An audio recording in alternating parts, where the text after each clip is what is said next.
सभी को आप सभी का आपके अपने इस YouTube चैनल पर हार्दिक स्वागत है। आज हम रीड से संबंधित हिंदी भाषा की यूनिट नंबर 5 प्रस्तुत करने जा रहे हैं। ये यूनिट हम 2 पार्टों में कंप्लीट करेंगे। आज हम इसका फर्स्ट पार्ट स्टार्ट करने जा रहे हैं। पहला क्वेश्चन है, मनुष्य के विचारों को प्रेषित करने वाला भाषाई कौशल कौन सा है? श्रवण, पठन या दोनों या फिर लेखन? तो यहाँ बात हो रही है मनुष्य के विचारों को प्रेषित करने वाला, तो प्रेषित करना होता है लेखन वाला कौशल। ऑप्शन 4 इसका राइट हो जाएगा। लेखन और वदन मतलब भाषण। लेखन और भाषण वाला जो है वो प्रेषित करने वाला भाषाई कौशल है, और श्रवण पठन जो है ये विचारों को ग्रहण करने वाले कौशल है। अब कुछ एक्स्ट्रा फैक्ट हम जान लेते हैं।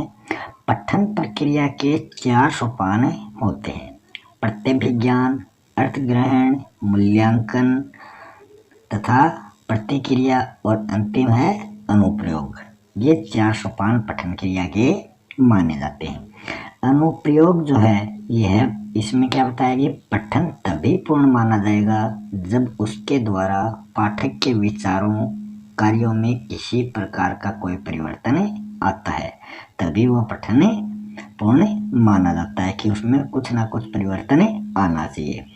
प्रत्यभिज्ञान क्या होता है कि शब्द के रूप, ध्वनि और अर्थ के संयोग से मस्तिष्क में शब्द का बिंब बन जाता है, कि जैसे ही हम वो ध्वनि, शब्द या उसका रूप सुनते हैं तो हमारे दिमाग में उसका एक चित्र बन जाता है।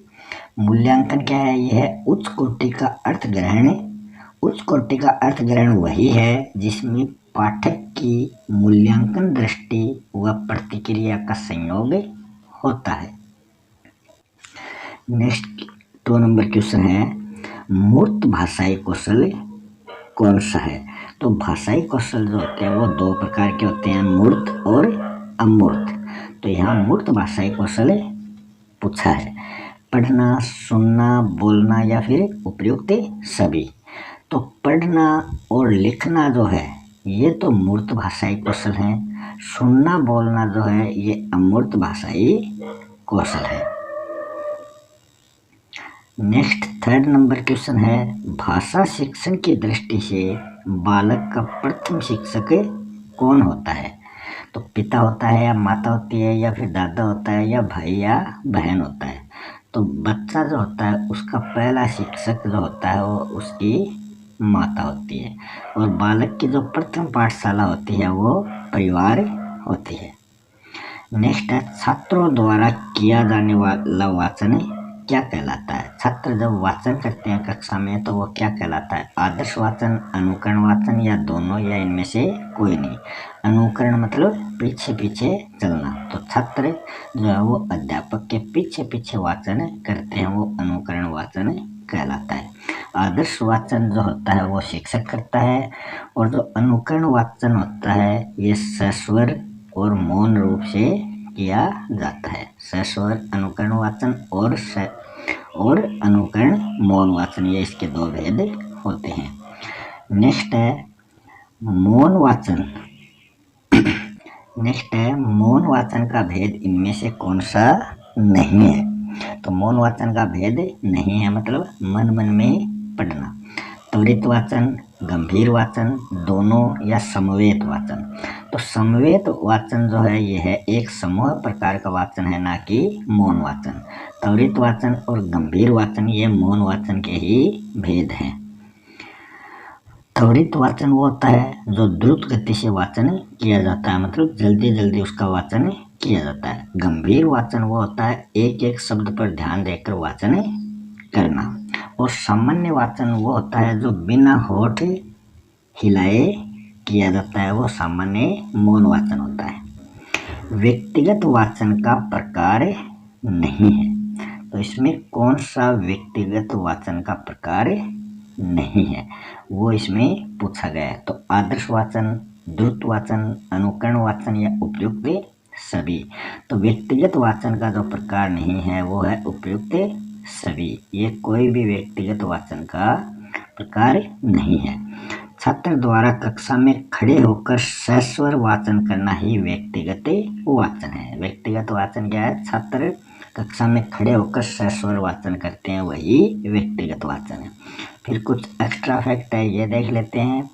भाषा शिक्षण के सूत्र, तो यहाँ भाषा शिक्षण के सूत्र बताए गए हैं। कौन कौन से होते हैं? ज्ञात से अज्ञात की ओर, सरल से जटिल की ओर, मनोवैज्ञानिक से तार्किकता की ओर, पूर्ण से अंश की ओर, विशिष्ट से सामान्य की ओर, विश्लेषण से संश्लेषण की ओर, स्थूल से सूक्ष्म की ओर, निकट से दूर की ओर। तो ये भाषा शिक्षण है।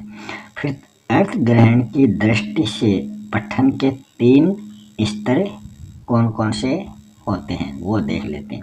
एक तो होता है अभिधात्मक, इसमें क्या होता है? अर्थ का तथ्यात्मक निरूपण देखने को मिलता है। एक होता है आलोचनात्मक, इसमें क्या होता है? लक्ष्यार्थ तथा व्यंग्यार्थ को समझना पड़ता है।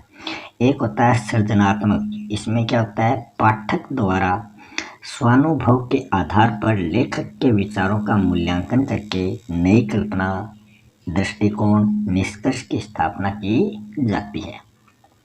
अर्थग्रहण की दक्षता पाठक से चिंतन मनन की अपेक्षा रखती है।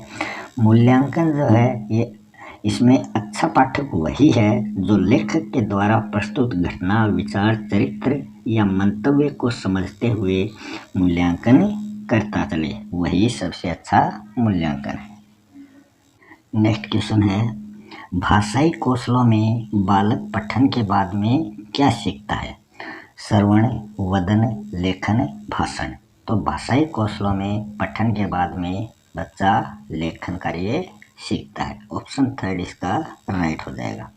भाषा सीखने का जो क्रम होता है वो होता है सुबोपली, कि सुनना, बोलना, पढ़ना, लिखना। तो सबसे पहले सुनना और सबसे अंत में लिखना। मगर मेरियम मॉन्टेसरी जो है इन्होंने इसका क्रम बताया है सुबोलीप, मतलब सबसे पहले सुनना और सबसे अंत में पढ़ना। बस ये अंतर है इन दोनों में। तो जो सही क्रम है वो है सुबोपली, सुनना, बोलना, पढ़ना, लिखना। नेक्स्ट है, किस विधि के अंतर्गत अक्षर या वर्ण की पहचान पर बल दिया जाता है? तो अक्षर या वर्ण की पहचान पर बल देने वाली कौन सी विधि है? संश्लेषण विधि, विश्लेषण विधि, वाद विवाद विधि या कहानी विधि। तो जो संश्लेषण विधि है यही क्या है? अक्षर या वर्ण की पहचान पर बल देती है। इसको अल्फाबेटिक मेथड भी कहा जाता है। और विश्लेषण विधि जो है ये शब्द से वर्ण की ओर चलती है, कि शब्द होता है फिर उसके टुकड़े टुकड़े करके प्रत्येक वर्ण को इसमें समझाया जाता है, विश्लेषण किया जाता है। नेक्स्ट क्वेश्चन है, शब्द से वर्ण विधि में किस पर बल दिया जाता है? कि शब्द से वर्ण की तरफ चलते हैं तो यह विश्लेषण विधि हो जाती है। तो इसमें किस पर बल दिया जाएगा? शब्द पर या वर्ण पर या ध्वनियों पर या फिर अर्थ पर? तो इसमें सबसे अधिक बल वर्ण पर दिया जाता है, क्योंकि हम उस शब्द का विश्लेषण करके वर्णों के बारे में ही हमें बताते हैं। पहचान व ध्वनि उच्चारण ये इसमें होता है। और शब्द से पठन विधि में शब्द के अर्थ पर अधिक बल दिया जाता है। फिर नेक्स्ट क्वेश्चन, किस विधि के अंतर्गत बालक पूरे शब्द को देखता है और फिर शब्द के विभिन्न वर्णों का उच्चारण न करके संपूर्ण शब्द का उच्चारण वो कर देता है? कविता विधि, वाक्य विधि, देखो और कहो विधि, कहानी विधि।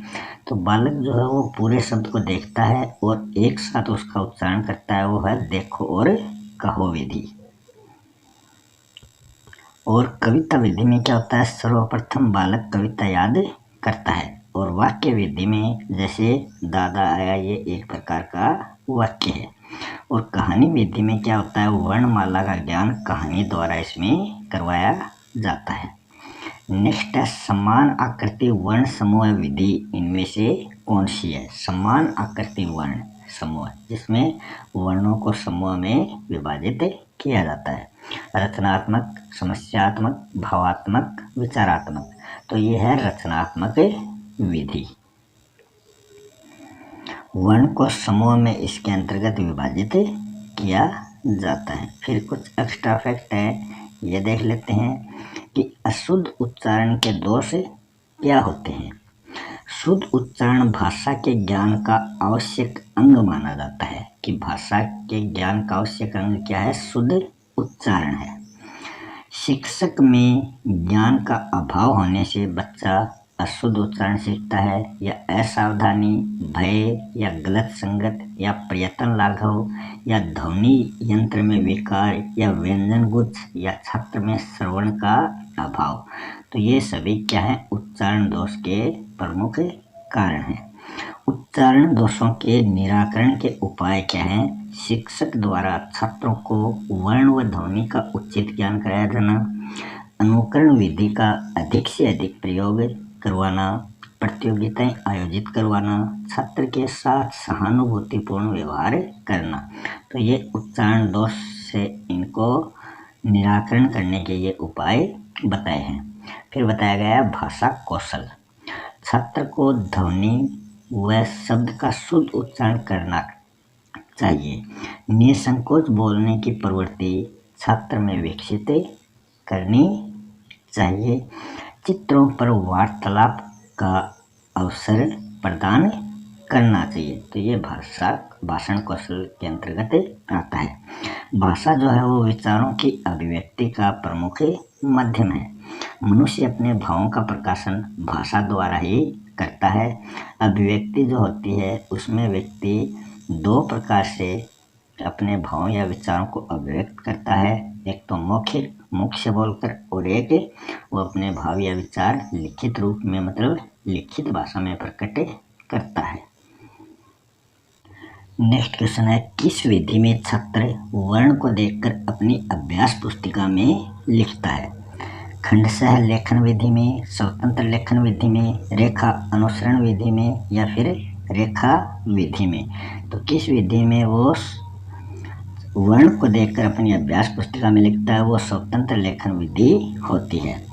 खंडशः लेखन विधि में क्या होता है, पूरे अक्षर की जगह घुमाव, रेखा, मोड़, घुंडी को बताना, इसमें ये कार्य किया जाता है कि बच्चे को कहाँ अक्षर को घुमाना है, कहाँ मोड़ना है, कहाँ घुंडी लगानी है, कहाँ रेखा खींचनी है। ये खंडशः लेखन विधि में बच्चे को सिखाया जाता है।